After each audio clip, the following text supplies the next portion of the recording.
A'udhu billahi minash shaitanir rajim. Bismillahirrahmanirrahim. Falënderimi i takon Allahut, paqja qoftë mbi të dërguarin e tij fisnik Muhammedin alayhi salatu wassalam, familjen e tij, shokët e tij dhe gjithë ata që ndjekin këtë udhë të bekuar, na bof Zoti edhe neve për ty, na amin. Të dashur vëllezër dhe motra besimtar, Allah i madhruar me urtësinë e tij ka dalluar disa vende mbi disa vende, disa njerëz mbi disa njerëz dhe disa kohë mbi disa kohë. Nga këto kohë të veçanta janë 3 muajt e mëdhenj dhe të bekuar, Rexhep, Shaban dhe Ramazan. Këta muaj përbëjnë një shkollë shpirtërore, një udhëtim gradual që e përgatit zemrën e besimtarit për kulmin e adhurimit që është shahru Ramadan, pra që është muaji i Ramazanit. Ky nuk është një udhëtim i rastësishëm, por një program hyjnor edukimi, ku çdo muaj ka rolin e vet, qëllimin e vet dhe urtësinë e vet.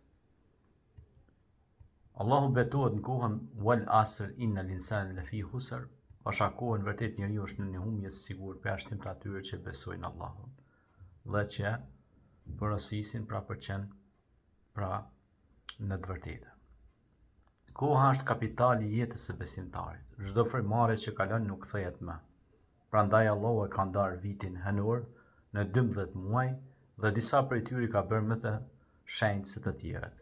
Vërtet numri i muajve tek Allahu është 12 muaj. Prej tyre 4 janë të shenjtë, Surja Tauba ajeti 36. Nga këta muaj të shenjtë, Rexhepi është porta hyrëse drejt sezonit më të madh të adhurimit. Muaji Rexhep, muaji i pendimit dhe zgjimit shpirtëror. Pozita e Rexhepi është një muaj i shenjtë që nga koha e Ibrahimit alayhis salam. Në këtë muaj ndalohej padrejtësia, lufta dhe shtypja për të nderuar shenjtërinë e tij. Në aspektin shpirtëror, Rexhepi është muaji i vetëdijsimit. Ai vjen për të na zgjuar nga neglizhenca, nga harresa dhe nga mëkatet e vazhdueshme. Rexhepi është muaji i pendimit Taubes. Ja ayyuhalladhina amanu tubu ila Allahi taubatan nasuha, thot Zoti në Kur'an, o ju që besuat, pendohuni tek Allahu me një pendim të sinqert. Surja Tahrim ajeti 8. Rexhepi është koha ideale për reflektim mbi jetën, llogaritje të vetës, kthim të sinqert tek Allahu. Pa pendim nuk ka pastrim zemre dhe pa pastrim zemre nuk ka Ramazan të suksesshëm. Rexhepi është fillimi i rrugës drejt Ramazanit.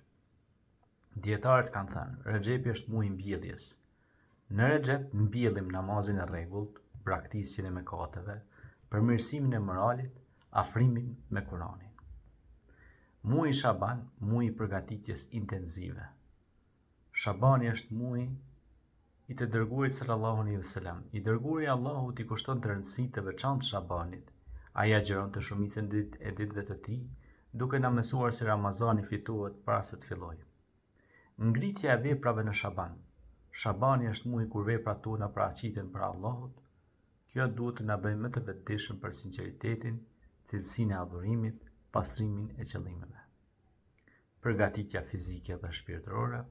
Shabani është muaj për stërvitje me agjerim vullnetar, rritje të leximit të Kur'anit, shtim të sadakas, rregullim të marrëdhënieve familjare dhe shoqërore.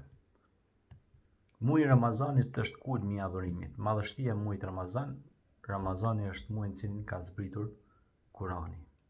Muaji Ramazan është ai në cilin pra u shpall Kur'ani. Shahru Ramadan alladhi unzila fihi al-Quran. Pra në surën Bekara ajeti 185, ky argument na informon.